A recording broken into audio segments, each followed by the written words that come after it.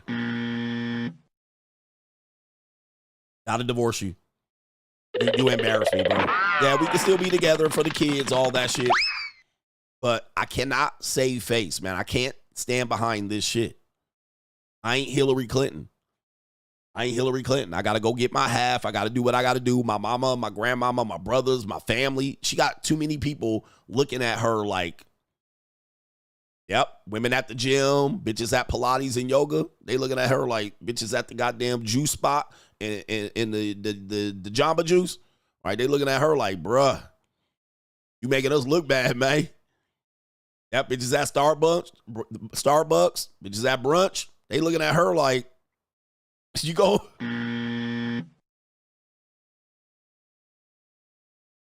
Yeah, they like, bruh, you gonna stick by him? And he a black man too? And she a white man? Like, god damn. You gotta be the biggest fool on earth. So he gonna have to pony up. So how much, again, gentlemen, this falls right into my philosophy. This falls right into my philosophy. And it almost always does. There's always an exception to any rule, but that actually proves the rule. They done scrubbed that other mealy mouth muskrat off the goddamn internet. I'm going to have to get her name. But that other woman must have been sucking him off real good. All right. This woman must have been doing the nasty. Yeah, Ninja's black, but $700 is too much. I never pay $700. Okay, how about $100,000 plus a divorce? Would you pay that? How about up front? Would you have paid $700 up front to smash this? Goodness. It's all perspective. But you're going to pay it one way or another, Ninja. Even married guys. Hey, Steve Smith, if you marry, just go get your meat fixed by a prostitute. Well, I don't want to do that. All of a sudden, they got morals. I couldn't see myself doing that. The same as these ninjas out here. I can't see myself with a 19-year-old. Really? Like, why? It just seems like, and I have kids that are 21. What the fuck does that have to do with anything? Well, it just seems like, but you would do the same thing to a 26-year-old woman. Mayo on the internet. Man, 19, I have to draw the line somewhere. Okay, what's the number? 22, 20, 24, 27. What's the difference? What's the difference? Niggas just start coming up arbitrarily with numbers. I would say like 21 and older, let another nigga molder. Niggas just start coming up with numbers and shit. Just picking numbers out the sky and shit. Well, 24 seems appropriate. Maybe 26, 23, 22. Okay, nigga. You men are cocksuckers. Now, guess what? Let Vivica Fox, let J-Lo, let that goddamn Nia Long come across the screen. She still got it, coach. She fine as hell. You can't tell me she ain't fine. How old is she? 52. So let me get this straight. Y'all will big up a 52-year-old woman in 2 seconds. The minute you jump out here and see a 19, 20, 21-year-old, well, I don't know. That just seems like you slave cocksuckers. You some weak-ass men out here. You guys are weak. You make no sense. What you're doing is trying not to get canceled out here and get these black women on your neck. Like, this is crazy, bruh.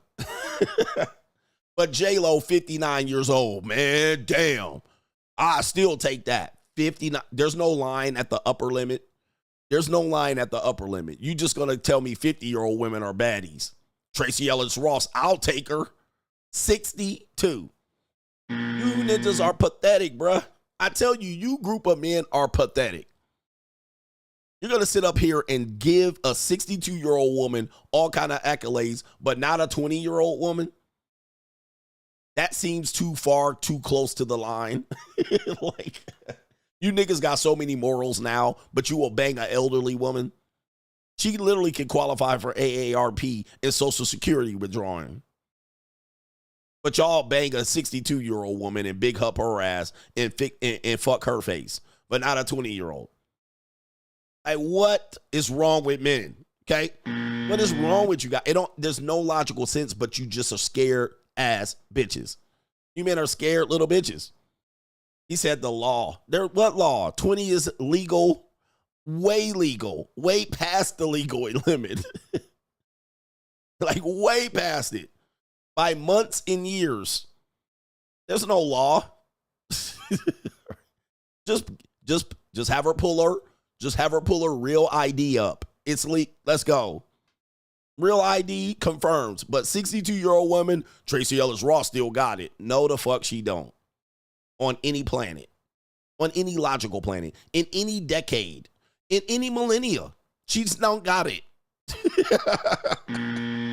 In any millennia, any century, any era, age, the black, what is it called? The Victorian age, she don't got it. The dark ages, she don't got it. The prehistoric age, she don't got it. She would be dead in any of these fucking ages. The Reconstruction, slavery, the Native American age.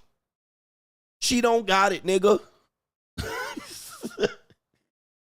In any fucking year that starts with a 1 or a 0, she don't got it, nigga. She would be dead as a fucking doorknob. During the Black Plague, before Christ, after Christ, AD, BC, this bitch will be dead as a doorknob. She would be dead out. She would be left the fuck out. She would be left over. She'd be a granny. She'd be a prehistoric dinosaur. She would be out in any year other than 2020 and beyond with you niggas. Like, what? But the law, all of a sudden, you concerned about in any year, those women would be mothers, married, tied down, pregnant, ability to be pregnant, building families.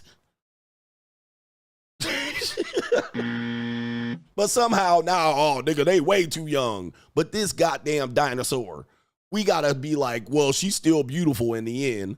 I think you men, who the fuck raised you men to be such cowards out here? In the Bible, she would be dead. In the Bible, she would be dead. Maybe she would be alive. They lived hundreds of years in the Bible, according to them. All right, but a 19, 20-year-old would have a baby factory, barefoot and pregnant, in any year or century. But a 62-year-old, for some reason, can get all kind of accolades out here. I don't get it, man. What's wrong with you bitch-ass niggas? You niggas are bitches. The men are the new women, bruh. You guys are scared of women. Right? She be sacrificed. She said she be sacrificed to the gods that the gods are angry. For sure, bruh. But I'm supposed to sit here and believe that this woman still got some sexual marketplace value. But then I'm supposed to tiptoe around fully legal women that are dancing at strip clubs that are cheerleading on the sideline for football games. I'm supposed to be scared around them like, I don't know. I just don't know, massa. People are, something wrong with men, man. These bitches be out here doing parades, carnivals, out there in panties and sports bras. I'm supposed to be like, yeah, I'll look, but I'll never touch a girl like that.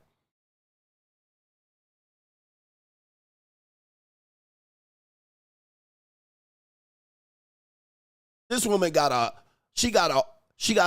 ovary full of fresh, viable eggs to fertilize. She's supposed to be off limits, but this bitch got no eggs to throw, no bad eggs to throw.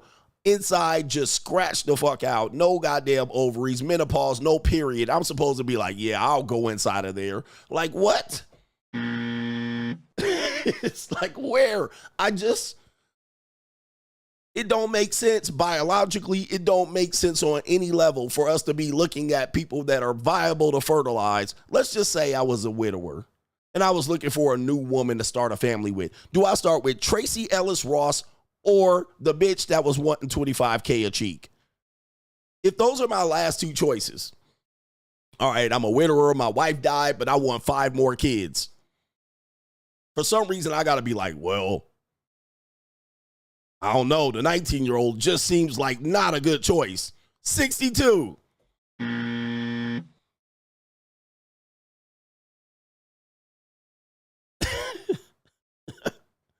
You ninjas are fighting biology. Like, this don't make no sense. What kind of ethical shit are you guys following? This is absolutely tragic to see men falter like this. But then you'll say, not 19, but 21. Like, is that a big difference? It's just like, you guys are pathetic, bruh. Pathetic human beings, man. That's what it boils down to. These niggas are scared. They're scared of black women. They're scared of black women, somebody said. These bitches are scared ass niggas, man. Come on, bruh. Spineless cockroaches, man. They don't make no sense at all whatsoever. All right, they just gonna go, well, I don't want to be shouted down out here and look like a perv. Mr. Travolta says, the game is the game. It's the game. Ladies, charge it to the game. All right, charge it to the game, ladies. If you got finesse, you got finesse. Shout out to our brother H Everyday. What about Big Titty Joy Taylor? Her reputation gets wrecked, and I say I have no shame in your game. But yeah, her reputation got wrecked. But again, she came out and wrecked it further by saying she's open for anybody to sleep with. Essentially, she said she'll have sex every day. So there that is. Religion doesn't put a cap on sex, Caitlin says, but it's supposed to be for our protection. Even the Bible says married couples the permission to enjoy sex with each other as they wish. He says you can do the nasty with your spouse because you're married. You're not supposed to get it. You're not supposed to get left in divorce. Sex without the religious cap leads to what we have now. Yeah, I mean, in our society, since we started with the religious cap. So, yeah, I mean, we definitely are off the deep end in terms of it. But don't blame us. Y'all have to go to the gays and talk to them too. See, what I don't like, this is what I don't like. This is what I don't like. When it comes down to then policing sexual behavior. When we police women's sexual behavior, they say it's our body, our choice. When it comes down to policing gay people's sexual behavior, we're supposed to be like, well, they're born that way. When it comes down to men, though, when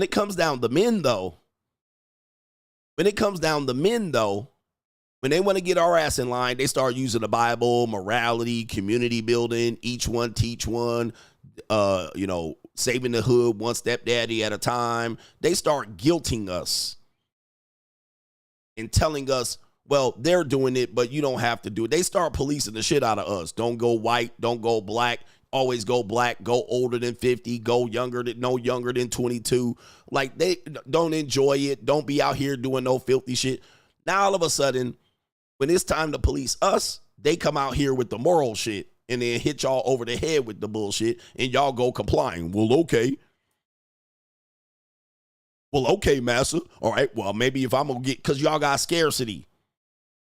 Y'all got scarcity, but I don't have scarcity. Neither do I have a religious guilt syndrome. So now I can do what the fuck I want to do.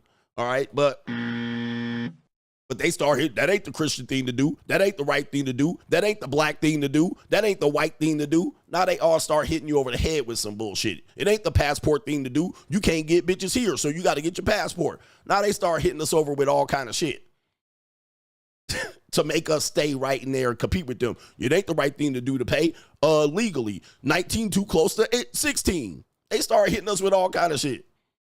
Like what?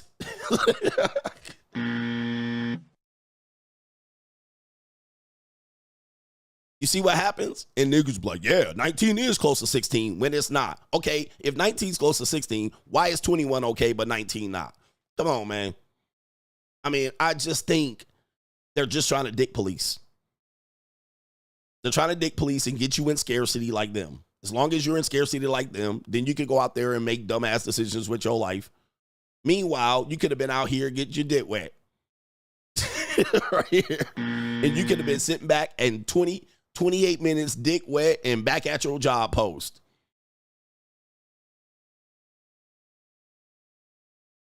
And not a care in the world. Meanwhile, they want you out here 3, 4, 5 in the morning chasing ass, really a small scarcity percentage of ass like them. They want you like these niggas that's out there henpecked with their dick in a jar, trying to fuck their fat wife tonight. They want you like that because they're in scarcity, so you get in scarcity. I got shamed, so you too.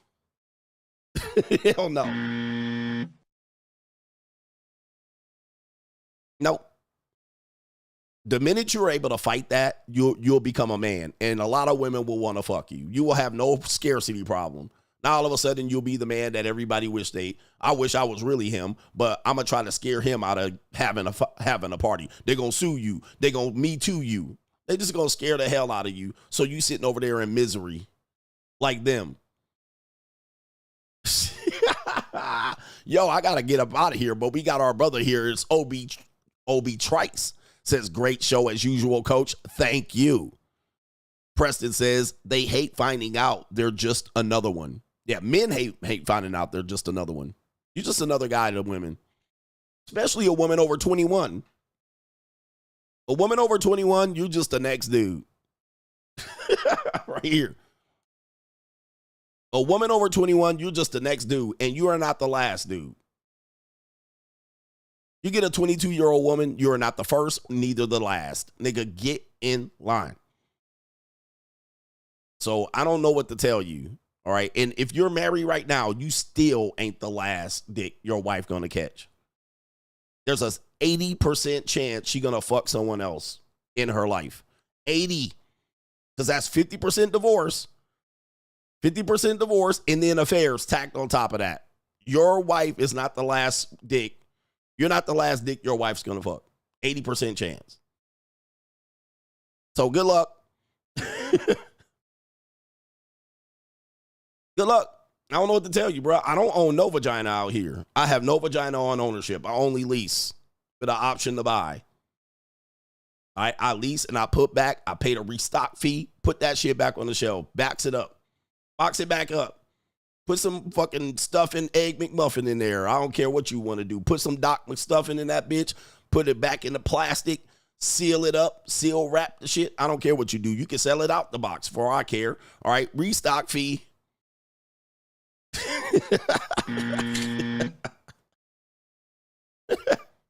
Shout out to our brother Kevin Sullivan. What's up? Coach just said the tuition. Shout out to the coach gang. We read all super chats over here.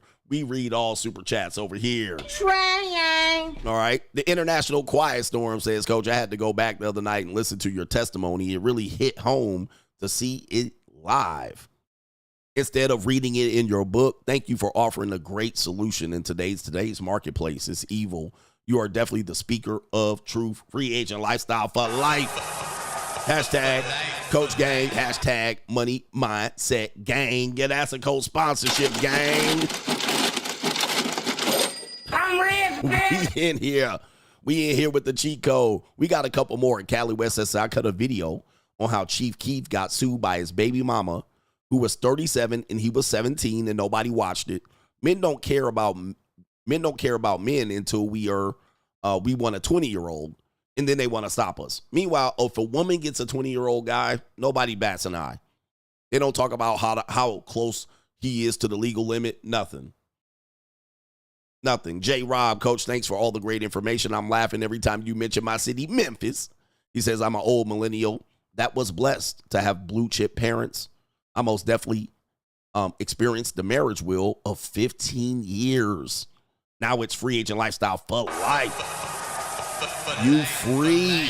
You free. Shout out to Memphis. Stand up. JC, I missed the local show on Sunday due to my early onset sleep clapnia. That being said, happy Cinco de Mayo, Coach, and the Coach gang out there. Shout out to all the Cinco de Mayo celebrates. JUCO trick and training. Don't take my girl. He says, since I started making more recently, I only use credit cards to get credit card points. Do you find credit less useful as you start making more money as well? I don't. I actually think it's more useful to use credit when you have a lot more money. If you can pay off the majority of it and not carry revolving debt, you will find that people will make you all kind of monies to lend. They'll find all kind of money to lend you. They'll raise your limit. You'll have banks calling you to lend you money. You'll go into a bank. The motherfuckers will offer you $100,000. And here's the key to wealth. Money mindset, blue chip, incoming right here. Most wealthy people live off credit, they basically take loans so that they don't have to pay taxes on borrowed money. That's the last thing I'm going to tell you. If you want to go to the last level of wealth, it is that you live off of borrowed money. You use the bank's money. You don't use your money. But if you're trying to get yourself out of debt, dig yourself out of debt, get yourself to the next level, you want to avoid racking up revolving debt that you cannot pay for and pay off at the end of the month. All right. So you don't want to get yourself in trouble, doom spin, or shit like that. Now, that's the money mindset. We are on Sunday evenings. Click the link that you're going to see in the chat. That's for the money mindset. Also, hit the like button. Have your bail money ready this weekend, brothers. It is Cinco de Mayo. Do not be out here with these gorditas and you ain't got bail money. Don't get stabbed. Canelo fighting. You got Ryan Garcia fighting. Mexicans going to be going crazy this weekend. Viva la raza. Do your push-ups. Get your cardio in. Take care of your health. Also, wear your condoms. And if you don't, pull out. And if you cream pie and she gets pregnant, take care of your responsibilities. Ladies, pay your bills. Send me some feet pictures.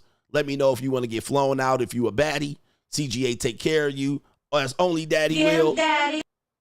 And all of that in a bag of chips ahoy out here. And gorditas, it's your weekend. Come bring me that chalupa. All right, come bring me that chalupa fupa. I got y'all too this weekend. I'm making a rare exception for the next 7 days to 8 days. We got gorditas on deck. It is your week. It is Cinco de Mayo from San Antonio to Santa Ana, California.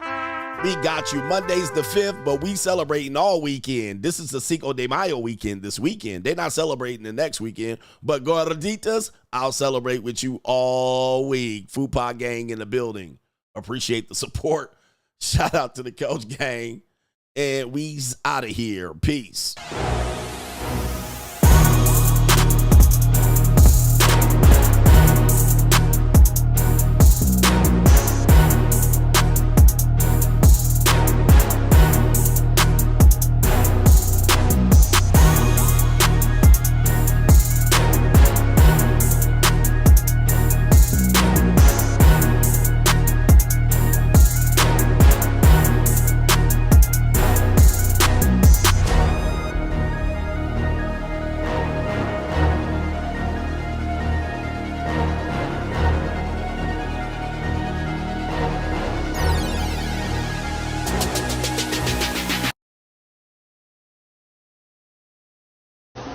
Boss up, nigga.